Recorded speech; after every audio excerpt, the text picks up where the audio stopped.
So hey guys, it's me Jayanth again, and for the final time, it's my part three of a series of three where I present my work as a web development intern at Oasis Infobyte. And yeah, this is my uh, third task of level one, and this is nothing but a simple temperature converter from degree Celsius to degree Fahrenheit, and this works in a simple way. Just first you will have to configure whether you're going to put the input in Celsius or Fahrenheit.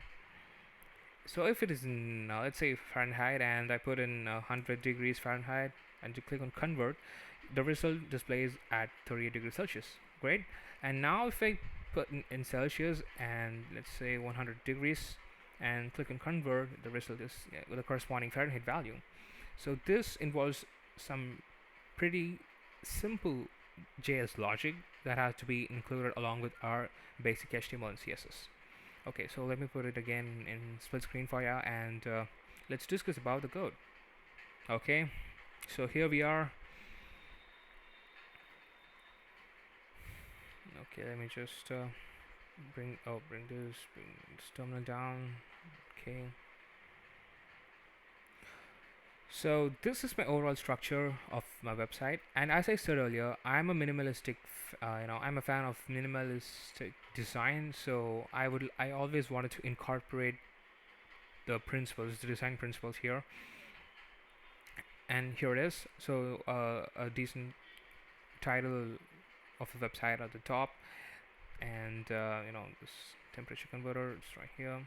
Okay, then in order to bring this frosted glass of this design, I went to a website.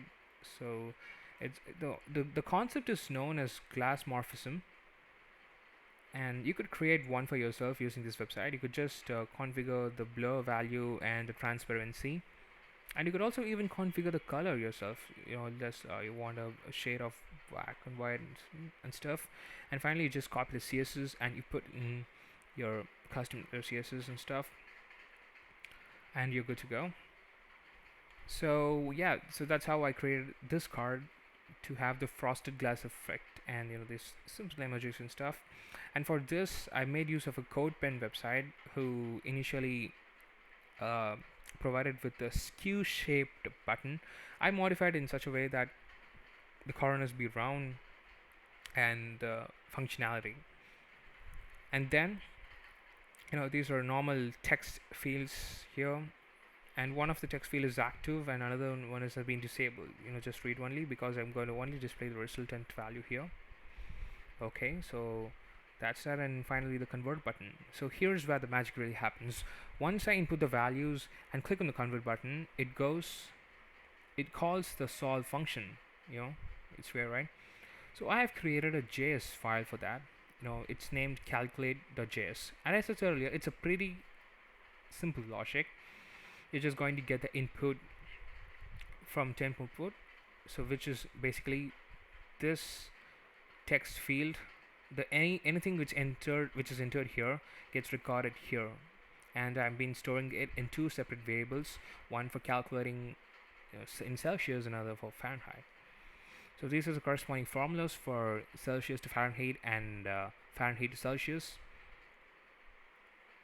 And this one is for Fahrenheit to Celsius. And how you might ask, like, how do I perform the correct calculation, which is this button. So I have configured in such a way that if this button is checked or it is true, we're going to get a result for Celsius. Just because I have inputted in Fahrenheit, I need the result in Celsius. And if that's not the case, and by default my input will be in Celsius, and so the result will be in Fahrenheit. It's that simple. And what this line does is that after I've computed the result here, I'm just going to check whether the condition is true, and if that's true, I'm going to print it in here in temp result.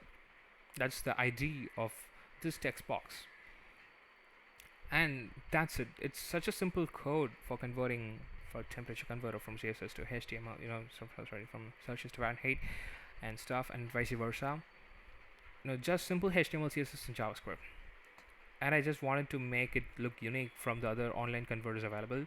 And as I said earlier, all of my websites are built from scratch, and I just get inspiration from designs on Dribble, and I try to implement them on my projects. So yeah, this is my final task as a web development intern at Oasis Infobyte.